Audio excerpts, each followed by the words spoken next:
নমস্কাৰ মই মোৰ সকলো জ্যোতিষ অনুৰাগীক মোৰ ফালৰ পৰা সম্ভাষণ জনাইছোঁ। আপোনালোকৰ লগত মই মোৰ চেনেলত জ্যোতিষ সম্পৰ্কীয় বিভিন্ন বিষয় আলোচনা কৰি আহিছোঁ। হয়তো আপোনালোকে ইয়াৰ পৰা কিমান উপকৃত হৈছে আপোনালোকেহে গম পাব, কাৰণ মই মোৰ যিখিনি নিজে জনা তথ্য সেইখিনি কিছু পৰিমাণে হ'লেও আপোনালোকৰ লগত শ্বেয়াৰ কৰি আছোঁ, যাতে সকলোৱে কিছু পৰিমাণে জ্যোতিষ বিষয়টোৰ ওপৰত কিছু জ্ঞান নিজে লাভ কৰক। এই উদ্দেশ্য লৈ পেলাই মই মোৰ ভিডিঅ'বিলাক কৰি আছোঁ।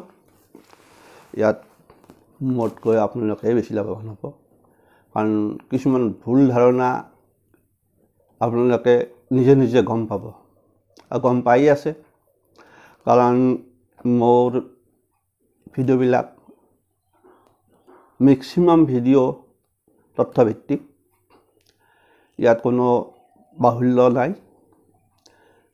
গতিকে সেইফালৰ পৰা আপোনালোকে নিশ্চয় উপকৃত হ'ব, সেইটো মই জানো।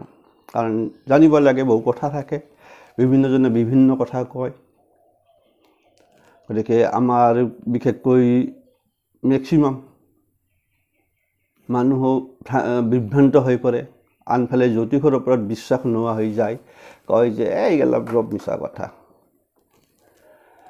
কাৰণ সেইটো হোৱাৰ মূল কাৰণটো হ'ল আমি জ্যোতিষীসকল, যিসকল জ্যোতিষৰ ধৰক কিছু জানে, কোৱা আছে, আমিও সম্পূৰ্ণ জ্যোতিষী নহয়, কথা আছে তাৰে মাজেদি, কিন্তু কিছু হ'লেও ভগৱানৰ কৃপাত আয়ত্ত কৰিছোঁ বা কৰিব পাৰিছোঁ। আৰু মই যিখিনি কওঁ, মই ৰাইজৰ কাৰণে কওঁ, মই আনৰ লগত শ্বেয়াৰ কৰি থাকোঁ প্ৰায় কথা। মই কিছু কথা আপোনালোকক সকীয়াই দিওঁ বা দি আছোঁ, যে এনে হ'লে তেনে কৰিব, তেনে হ'লে পৰামৰ্শ দি আছোঁ, যথেষ্ট পৰামৰ্শ দিওঁ। মই মোৰ ভিডিঅ'ৰ লগত কোৱাৰ লগে লগে তাত বহুত কথা সোমাই থাকে। প্ৰথম অৱস্থাত আপোনালোকে গম নাপাব,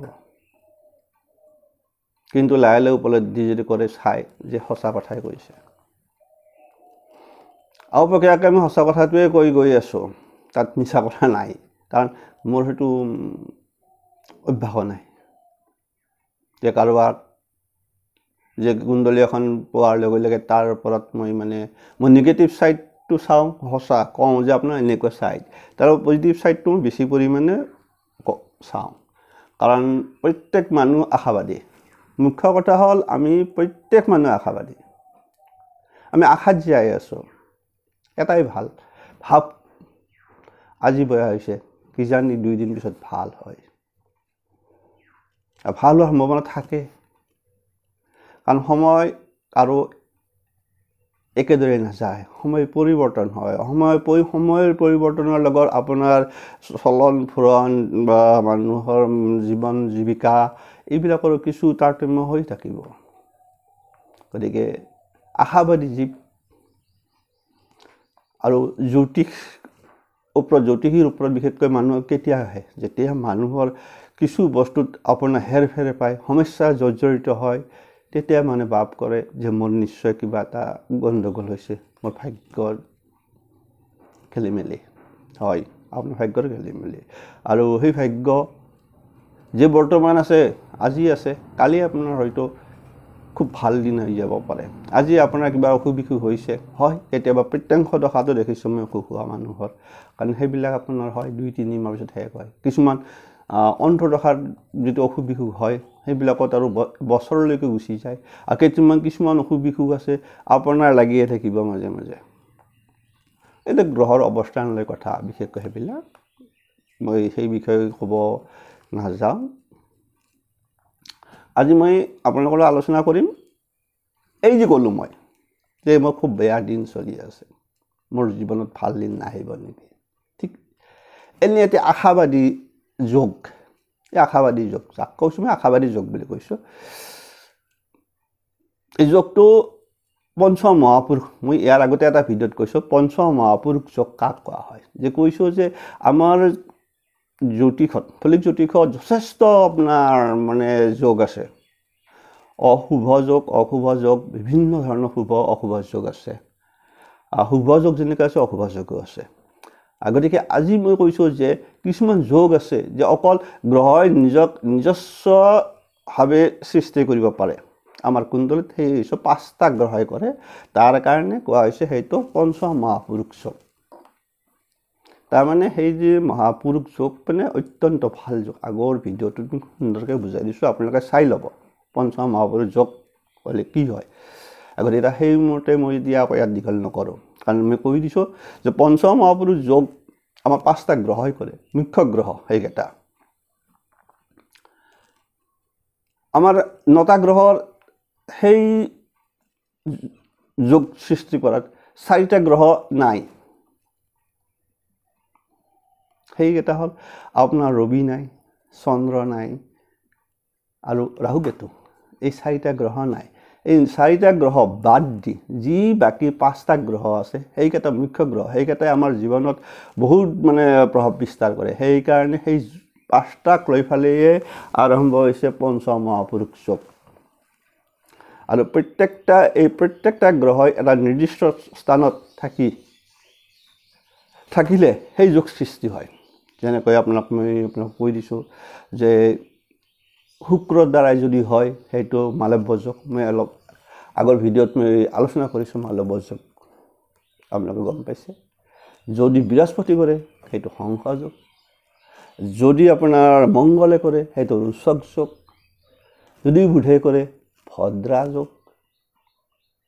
সেইদৰে যদি আপোনাৰ শনি কৰে, আহি গ'লো শনি। মই ক'লোঁ যে মোৰ খুব বেয়া দিন চলি আছে, মোৰ বেয়াই থাকিব নেকি, জীৱনটো কষ্ট ভোগ কৰিম নেকি? হয়, আপুনি কৰিব নালাগিব পাৰে যদি আপোনাৰ কুণ্ডলীত স্বচ যোগ আছে। আমাৰ কুণ্ডলীত এই স্বচ যোগ, মই যি ক'লোঁ স্বচ যোগ, এই যোগটোৱে হ'ল মুখ্য কথা। এই যোগটো সৃষ্টি কৰে শনি গ্ৰহৰ দ্বাৰা সৃষ্টি হয়। আৰু এই স্বচ যোগ থকা জাতক জাতিকাসকল এটা সময়ত প্ৰথম অৱস্থাত যিমানে কষ্ট নহওক কিয়, এটা সময়ত কষ্ট খালেও এটা সময়ত জীৱনত এনে এটা উন্নতি কৰে 4জনে চাব লগা হয়। যাক আপুনি আজি লেইলি চেইচে কৰিছে, সেই জাতকৰ যদি স্বচ যোগ থাকে সেই জাতকক আপুনি নমস্কাৰ কৰিব লাগিব। আজি মই কৈ থৈ দিলোঁ। যাক আপোনালোকৰ যিজন ল'ৰাক আপোনালোকে একো কাম নাই বুলি কৈ আছে, কিবা কৈছে, সেই ল'ৰাজনৰ যদি স্বচ যোগ আছে সেইজনকো আপুনি কৰিবলগীয়া হ'ব পাৰে।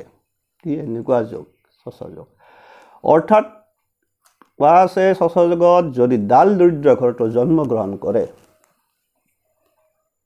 স্বচ যোগযুক্ত জাতক জাতিকাই এটা সময়ত এনে এটা জীৱনত প্ৰভূত উন্নতি ঘটোৱাই য'ত সন্মানিত ব্যক্তিত পৰিণত হয়। ধন জন মান মৰ্যাদা সকলোবিলাক পায়। প্ৰথম অৱস্থাত যথেষ্ট কষ্ট থাকিব পাৰে, কিন্তু সেই স্বচ যোগ জাতককো কেনেকৈ প্ৰথম আমি গম পাওঁ, আপোনালোকে নহয় মই গম পাম। স্বচ যোগ থকা কুণ্ডলী দেখিব, কোনোবা মানুহ এজন দেখিব আপোনাৰ যিমান কষ্ট কাম নকৰে, একো হাঁহি মুখে কষ্ট কাম কৰি আছে, মুখৰ হাঁহিটো এৰা দিয়া নাই। তাৰ এটাই বিশ্বাস ৰাখে যে এদিন হ'লেও মোৰ ভাল দিন আহিব। কোনোবাই ক'লে যে ইমান কষ্ট হ'ব দিয়ক, চাব নহয় ভগৱানে এদিন, সেই ব্যক্তি একদিন হ'লেও মানুহৰ হাৰিত পৰিব। কিয়? এই মানুহজনৰ এটাই বিশ্বাস আছে যে আজি নহয় কালি মৰিলে এদিন মোৰ দিন ভাল হ'ব। সেই স্বচ যোগৰ মানুহ। গতিকে স্বচ যোগত থকা মানুহসকলৰ কথা হ'ল কি যে প্ৰথম অৱস্থাত যিমানে দুখ কষ্ট নকৰক কিয় সেইবিলাক জাতকৰ লাহে লাহে উন্নতিৰ শিখৰত আৰোহণ কৰিব পাৰে। তাৰ লগতে এই জাতকসকল হয় কি এটা সময়ত দাতা হয়। এই জাতক সাহসী হয়, তেজস্বী, তাৰমানে সাহস তেজস্বী গুণটো থাকে। এই জাতকসকল পৰোপকাৰী হয়। পৰোপকাৰী মানে আনক সহায় কৰি ভাল পায়। এইবিলাক ৰাজনীতিবিদ কিছুমান আছে যি চাব কি ৰাজনীতিবিদে যিবিলাকে ৰাজনীতি কৰে সেইবিলাকৰ এটা কিন্তুৰে মাজেদি আমি কওঁ যে পইচা মাৰাৰ আছে গুণটো কিন্তু মানুহক দিয়া গুণটোও আছে কিন্তু মনত ৰাখিব ৰাজনীতি যিবিলাকে খেলে সেইবিলাকে দিয়া নিয়াৰে খেল খেলে গতিকে ঠিক সেনেকুৱা কথা আৰু এই জাতক এই সচযুগৰ জাতক কিন্তু সেই ৰাজনীতিবিদলৈ গুচি যাব পাৰে তাৰমানে শেষ মুহূৰ্তত এই মন্ত্ৰী বিধায়ক হোৱাৰ বিশেষকৈ কোনোবা 4জনৰ ওপৰত মানে গাঁও প্ৰধান হওক আপোনাৰ জিলাৰ সভাপতি হওক বা এনেকুৱা ধৰ মুঠতে 4জনে মানে ওচৰত মানে সন্মানপ্ৰাপ্ত ব্যক্তিত পৰিণত হয় কিন্তু এটা সময়ত বিৰাট কষ্ট হয় বহুত কষ্ট কৰিব লগা হ'ব পাৰে কাৰণ শনি সহজতে কাকো নিদিয়ে শনি যেতিয়া আপোনাৰ কষ্টৰ বিনিময়ত গতিকে এইবিলাক জাতক জাতিকাৰ সময়ত সচযুগৰ জাতক জাতিকাৰ সময়ত আপোনাৰ ভাল ৰোজগাৰ ভাল চাকৰি বাকৰি এইবিলাকো হৈ থাকিব হয়তো চাকৰি হয়তো প্ৰথম সৰু অৱস্থাত চাকৰি কৰিব পাৰে কিন্তু এটা সময়ত প্ৰমোশ্যন লৈ কিবা খুব ভাল গুচি যাব ঠিক সেইদৰে আপোনাৰ সচযুগৰ ব্যক্তিসকল মানে কোৱা হয় যে সমাজত সুপ্ৰতিষ্ঠিত হয় সময়ৰ লগে লগে এইটো শনিৰ কথা যেহেতু শনি সহজতে কাকো নিদিয়ে সেইকাৰণে প্ৰথম আপোনাক কোৱা যায় যে শনি গ্ৰহই বোলে লোকো বোলে জুইত সুমুৱাই লৈ পিটি পিটি সোণলৈ ৰূপান্তৰিত কৰে এটা কথা আছে শনি গ্ৰহৰ ফল আপোনাৰ শনিৰ কাৰণে আপুনি মানে সহজতে আপুনি নাপাব কষ্ট কৰিব লাগিব জীৱনত আৰু এতিয়া মই মুখ্য কথা মই কৈছোঁ যে সচযুগ মইতো ক'লোঁ আপোনালোকক যে পঞ্চ মহাপুৰুষ যোগৰ বাকীকেইটা কথা আমি ক'লোঁ যে মালৱ্যতা আলোচনা কৰিছোঁ মই তাৰ বাহিৰে মই ক'লোৱে যে মংগল থাকিলে ৰোচক হয় বা বুধৰ দ্বাৰা ভদ্ৰাযোগ বা বৃহস্পতিৰ দ্বাৰা হংসযোগ আৰু আজি কৈছোঁ কি শনিৰ দ্বাৰা সৃষ্টি হোৱা যোগটো কোৱা হয় সচযোগ এই পঞ্চ মহাপুৰুষ যোগৰ সৃষ্টি হ'ব লগা হ'লে কুণ্ডলীখনত কোৱা আছে যে এই শনি গ্ৰহ আপোনাৰ লগ্নত থাকিব লাগিব লগ্নত থাকিলেও নহ'ব কথা আপোনাক কৈছোঁ লগ্নত থাকিলে বিশেষকৈ অত্যন্ত সুফল পাব বিশেষকৈ চতুৰ্থত থাকিলে সপ্তমত থাকিলে দশমত থাকিলে বা দশমত দৃষ্টি পৰি থাকিলে বা সপ্তমত দৃষ্টি পৰি থাকিলে বা চতুৰ্থ স্থানত দৃষ্টি পৰি থাকিলেও ইয়াৰ ফল পাব কিন্তু সেই আপোনাৰ প্ৰথম স্থান বোলাৰ লগ্ন বা হয় লগ্ন বোলাৰ লগে লগে আপোনাৰ শনি গ্ৰহৰ আমাৰ দুটা স্থান আছে তাৰমানে স্বৰাশি এইটো অলপ মই আপোনালোকক দেখুৱাই দিছোঁ চাওক আপোনালোকে শনি গ্ৰহটো আপোনালোকে গম পাব যে শনি গ্ৰহৰ দুটা ফল আছে আপোনালোকে গম পাইছে যে এইটো মকৰত শনি গ্ৰহ থাকিলে কুম্ভত শনি থাকিলে আৰু তুলাত থাকিলে এই তিনিটা স্থান হ'ল শনিৰ এই দুটা হ'ল স্বক্ষেত্ৰ শনিৰ আৰু এইটো হ'ল তুংগী তুলা ৰাশিত তুংগী হয় চাব বিশেষকৈ তুলা ৰাশিত তুংগী হয় যদি শনি গ্ৰহ যদি আপোনাৰ তুলা ৰাশিত আপোনাৰ কুণ্ডলী তুলা ৰাশিত থাকে যদি আপোনাৰ মকৰ ৰাশিত থাকে কুম্ভত থাকে তেতিয়াহ'লে আপোনালোকে বুজি ল'ব যে আপোনাৰ মোটামুটি যোগটো সচযুগলৈ গুচি গৈছে এই সচযুগত গুচি গৈছে আপোনাৰ এই সচযুগ সচযুগলৈ আপোনালোকৰ সৃষ্টি হৈ আছে যদি আপোনাৰ একত বা 4 7 10 মুখ্যতঃ এইখিনি কেন্দ্ৰ বুলি কয় বিশেষকৈ কিছুমান কিতাপত মানে কোনৰ কথাও কৈছে এইটো এটা মানে মুখ্য কিন্তু ফল পাব লগা হ'লে আচল ফল পাব লগা হ'লে কিন্তু ইয়াতো মুখ্য ফল পায় বিশেষকৈ কেন্দ্ৰত 1 নম্বৰ লগ্নত থাকিলে সেই লগ্ন হ'ব লাগিব গৈ লগ্ন যিকোনো লগ্নত শনি থাকিলে নহ'ব সেই লগ্ন হ'ব লাগে তুলা লগ্ন যে তুলা লগ্নত যদি শনি থাকে লগ্নৱৰ্তী লগ্ন স্থান তুলা শনি থাকে মকৰত যদি থাকে লগ্নৱৰ্তী হ'ব প্ৰথম স্থান হ'ব কুম্ভত থাকে লগ্নৱৰ্তী হ'ব প্ৰথম স্থান হ'ব এইখিনি ধৰ প্ৰথম স্থান তাৰ বাহিৰে আহি গ'ল এতিয়া মই যে কৈছোঁ বাকীবিলাকতো হয় শনি আহি পৰিব কেনেকৈ পৰিব আপোনালোকৰ তাৰ আগতে কৈছোঁ কিন্তু কথা হ'ল এই সচযুগ কিন্তু 4টা ৰাশিৰ ক্ষেত্ৰত কিন্তু আপোনাৰ সৃষ্টি নহয় আপোনালোকে চাব পাৰে ই কোনো পৰ্যায়েই সৃষ্টি নহ'ব সেইকেইটা হ'ল আপোনাৰ মই আগৰ ভিডিঅ' এটাত মই কৈছিলোঁ চাৰিসাগৰী যুগৰ কথা কৈছোঁ এই চাৰিসাগৰী যুগত মই আপোনালোকক কওঁতে মই কৈছিলোঁ যে ইয়াত আপোনাৰ আমাৰ ৰাশিকেইটা যে স্বৰ ৰাশি আছে স্বৰ ৰাশি আছে স্থিৰ ৰাশি আছে দ্ব্যাত্মক ৰাশি আছে যিকেইটা দ্ব্যাত্মক বা দ্বিস্বভাৱযুক্ত ৰাশি তাত যদি আপোনাৰ লগ্ন হয় সেই লগ্নৰ কোনো পৰ্যায়ে স্বস্বযোগ সৃষ্টি নহয় কোনো ফালৰ পৰাই নহয় শনি আপোনাৰ তুলা ৰাশিত থাকক মকৰ থাকক কুম্ভত থাকক ইয়াত থাকিলেও আপোনাৰ সৃষ্টি নহয় এই চাৰিটা ৰাশিৰ ক্ষেত্ৰত বিশেষকৈ আপোনাৰ সেইকেইটা হ'ল আপোনাৰ দ্ব্যাত্মক ৰাশি দ্বি ৰাশি বুলি কৈছোঁ মই এইটো আপোনাৰ মিথুন ৰাশি হ'ব যদি মিথুন ৰাশিত যদি লগ্ন হয় যদি কন্যা ৰাশিত লগ্ন হয় সেইদৰে যদি আপোনাৰ ধনু ৰাশিত লগ্ন হয় যদি মীন ৰাশিত লগ্ন হয় আপোনাৰ কোনো পৰ্যায়ে শনি যদি ইয়াতো থাকে তুলা ৰাশিত থাকে অথবা মকৰ বা কুম্ভত থাকে আপোনাৰ স্বস্বযোগ সৃষ্টি নহয় তাৰ বাহিৰে বাকীকেইটাৰ আপোনাৰ যিকোনো ৰাশিতে আপোনাৰ হ'বই কোনোবা এটা পৰি যাব লগ্নত পৰি যাব আপোনাৰ হয়তো আপোনাৰ চতুৰ্থ স্থান পৰি যাব ধৰক এতিয়া এইটোৰ আপোনাৰ ধৰক কৰ্কটত ধৰি লওক কৰ্কটত আপোনাৰ হ'ল কৰ্কট লগ্ন কৰ্কট লগ্ন হ'ল সপ্তম স্থান শনি আছে তাৰমানে এইটো স্বস্বযোগ হৈ আছে চাব ইয়াত হ'ল এইটো সিংহ এইটো সিংহত হ'ল আৰু সপ্তম স্থান শনি বহি আছে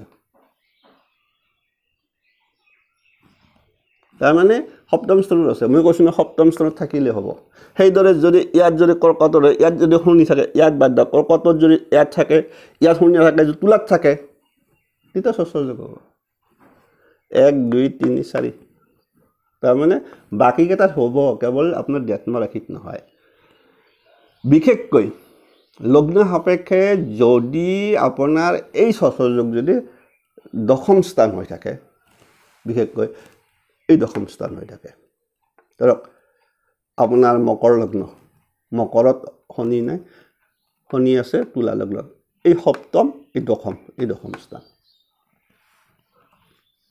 অত্যন্ত শুভ হৈ থাকিব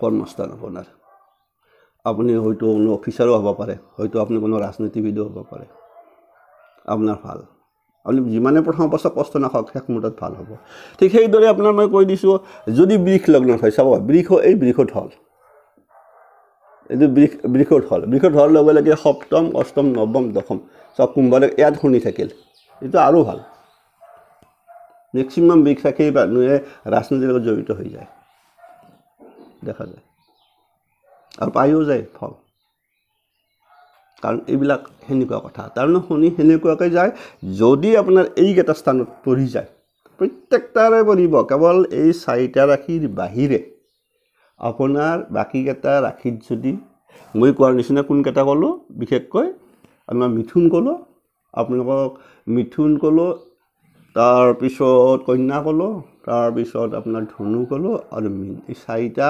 ৰাশি বা লগ্নত আপোনাৰ এই যোগটো সৃষ্টি নহয় তাৰ বাহিৰে প্ৰত্যেকটাতে হ'ব হয়তো কোনোবা সপ্তম স্থান হৈ পৰি যাব পাৰে যাৰ যদি শনি থাকে কাৰোবাৰ দশম স্থান হ'ব এতিয়া মেঘ লগ্নত শনি ইয়াত থাকিল দশম স্থানত শনি থাকিল স্বস্বযোগ তাৰো কিন্তু এটা চুক্তি আছে যে এই এটা মানে কথা এটা আছে সেইটো অলপ আপোনালোকক কৈ দিছোঁ এই শনি কিন্তু ৰবি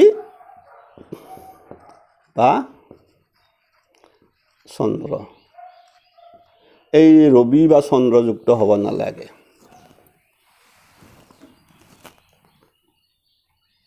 বাকী গ্ৰহ লগ হওক আপত্তি নাই কিন্তু ৰবি আৰু চন্দ্ৰ যোগ হ'ব নালাগে যদি শনি যদি ইয়াত যদি থাকে তাত ৰবি বা চন্দ্ৰ যোগ হ'ব নালাগে ইয়াত যদি থাকে ইয়াত ৰবি বা চন্দ্ৰ যোগ হ'ব নালাগে ইয়াত যদি থাকে ৰবি বা চন্দ্ৰ যোগ হ'ব নালাগে ৰবি চন্দ্ৰ যোগটো কি হয় আমাৰ এটা যোগ এটা আছে সেইটো হ'ল আপোনাৰ এই যোগত শনি যদি ইয়াৰ লগত যুক্ত হয় তেতিয়া আমাৰ ধৰা এটা যোগ দিয়া আছে বিগ যোগ তাৰমানে এই যোগটো আছে আপোনাৰ বিগ যোগ এইকাৰণে যন্ত্ৰণা আহে যদি শনিৰ লগত ৰবি থাকে তেনে আপুনি প্ৰায়ে মাথাৰ বিষ বা কিছুমান সমস্যাত মাথা বিষ নহ'লেও মানে সমস্যাৰ মাথা আপোনাৰ ব্ৰেইন মানে যন্ত্ৰণা থাকিব। যদি আপোনাৰ এই চন্দ্ৰ যদি শনিযুক্ত হৈ থাকে মানসিকভাৱে আপুনি সদায় অস্থিৰতাত ভুগি থাকিব, আপোনাৰ সমস্যা আহি থাকিব। মানসিক সমস্যাটো মানুহৰ খুব ডাঙৰ সমস্যা আপোনালোকক ক'লোঁ। গতিকে আপোনালোকে নিশ্চয় গম পালে। যদি আপোনাৰে মই কৈছোঁ যদি এই ভাৱত যদি থাকে, যদি আপোনাৰ এই 4টা ৰাশি লগ্নত বাদ দি বাকী গোটেইটোৱে আপোনালোকৰ হ'ব পাৰে, কিন্তু যিমানে অকলে থাকে বিশেষকৈ তুলা ৰাশিত মকৰত কুম্ভত থাকে সিমানে আপোনালোকে তাৰ ফল পাবই। আজি নাপায় কালি পাব। বিশেষকৈ শনিৰ যেতিয়া দশা হ'ব বা অন্তৰ্দশা, শনিৰ অন্তৰ্দশা দশা কালত আপোনালোক উঠি যাব। আজি কষ্ট কৰি আছে, যেতিয়া আপোনাৰ শনিৰ দশা বা শনিৰ মহাদশা চলিব, বিশেষকৈ মহাদশা কালত শনিটো আপোনাৰ জীৱনত এবাৰ হ'লেও মহাদশা পাবয়ে। সেই সময়খিনি কিন্তু আপোনাৰ কাৰণে হৈ উঠিব একবাৰ যিটো মাজত সোমাই যাব। বিশেষকৈ যদি আপোনাৰ 30-35ৰ পিছত যদি আপোনাৰ শনিৰ মহাদশা যদি সোমাই যায় আপোনাৰ যদি কুণ্ডলীত বিচাৰত, তেনেহ'লে আপুনি একদম শেষ মূৰলৈকে গৈ থাকিব। কিমান গৈ থাকিব নাজানে, কিমান ওপৰলৈ গৈ থাকিব। কেৱল এটা কথা, শনি কিন্তু আপোনাক ভাল নাপায়, কিন্তু অহংকাৰ।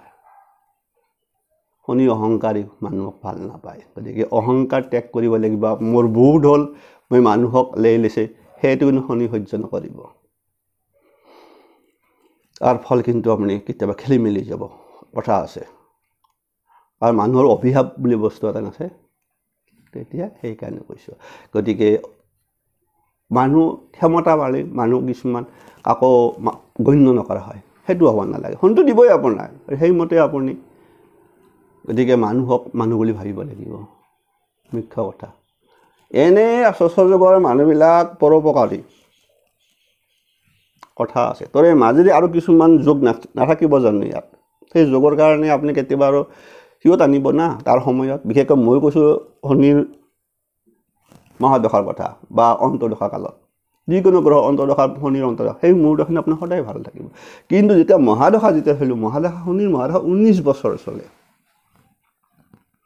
19 বছৰ চলাৰ পিছত নেক্সট আপোনাৰ কাল দশা চলিব। শনিৰ পিছত বুধৰ দশা চলিব। গতিকে বুধৰ দশা ওলাৰ লগে লগে আপুনি আৰু গুচি গ'ল। ঠিক ইফালে 19 সিফালে 17, গতিকে আপুনি ইমান বছৰ গুচি গ'ল। বুধটো ভালেই, কাৰণ শনিৰ লগত ভাল। গতিকে কথা এটা আছে, সেইকাৰণে তাৰমানে আপোনাৰ শেষ মুহূৰ্তখিনি আপুনি ভালেই আৰু মাজত কেতুত থাকিব, কেতুৰ বিশেষ হেৰি নাই। তাৰে মাজে আকৌ আৰু শুক্ৰৰ আহি যাব দশা। কথা এটা আহি পৰিল। শেষৰ পৰা কৈছোঁ মই কথাবিলাক, এৰিছোঁ ক'লে কৈ থকা যায়। নিশ্চয় আপোনালোকে ভাবি আছিল শনি মহাদুখদাতা। যি শনি মহাদুখদাতা, সেই শনিয়ে আপোনাক লৈ যাব পাৰে অন্য এখন ঠাইলৈ, বহুত ওপৰলৈ। কষ্ট কৰক, কষ্ট খাই আছে, কোৱাই আছে স্বচযোগ থকা ব্যক্তি যদি দাল দৰিদ্ৰ ঘৰত জন্ম হয়, সিও ৰজা হয়, ৰাজতুল্য সম্পদৰ অধিকাৰী হয়। আশা কৰোঁ যিসকলে কষ্ট খাই আছে নিশ্চয় তেনে কিছু মানুহৰ হয়তো এনেকুৱাকৈ আছে, হয়তো গম পোৱা নাই, এতিয়া গম পাব। আপুনি চাই লওক, আপোনাৰ কুণ্ডলীখন ওলোৱাই চাই লওক আপোনাৰ এই ৰাশিত এই 4টা ঘৰত, এই 3টা ঘৰত, ইয়াত হয়তো মকৰত নে কুম্ভত শনি আছে নে নাই। যদি আছে আপুনি বিশ্বাস ৰাখক, আপুনি এদিন হ'লেও সফলতা পাব। আপোনাৰ কষ্টৰ মূল্য অথলে নাযায়, মানে পাই যাব তাৰ সুফল। শনি গ্ৰহই যিদৰে আপোনাক কষ্ট দি আছে, সেই শনি গ্ৰহে এদিন আপোনাক সকলোখিনি দি গুচি যাব। এৰিছোঁ, সকলোৰে মংগল হওক, সকলোৱে কুশলে থাকক। নিশ্চয় ভাল পালে। শনি যিহেতু শনিৰ কথা আহিব দিছিল, সেইকাৰণে কৈছোঁ। নমস্কাৰ।